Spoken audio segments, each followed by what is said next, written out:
Chcete sa stať dobrou supervízorkou alebo dobrým supervízorom? Už v júni otvára Collegium humanitných a sociálnych vied akreditovaný výcvik v supervízii pre pomáhajúce profesie. Týmto výcvikom vás budem sprevádzať ja, supervízor s 20-ročnou praxou, ale aj supervízorka Gabriela Ručková, Peter Adam a ďalší.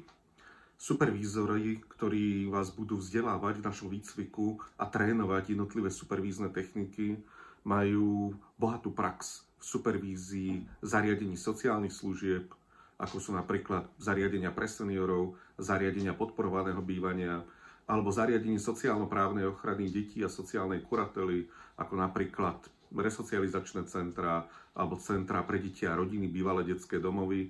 Viacerí vzdelávatelia, viacerí tréneri supervízie, s ktorými sa stretnete v rámci výcviku, robia supervízie napríklad v resocializačných centrách, v zdravotníckych zariadeniach alebo v školách. Supervízny výcvik otvárame v júni, bude prebiehať v Bratislave. Jeho súčasťou sú aj praktické nácviky v zariadeniach sociálnych služieb. Aj samotný výcvik bude prebiehať v zariadení sociálnych služieb. To znamená, že budeme hneď v praxi. Počas výcviku si budete môcť skúšať jednotlivé techniky priamo so zamestnancami tohto zariadenia. My v našom výcviku sa snažíme nadviazať na supervízny model, ktorý priniesol koncom 90. rokov na Slovensko psychológ a sociálny poradca Martin Scherpner.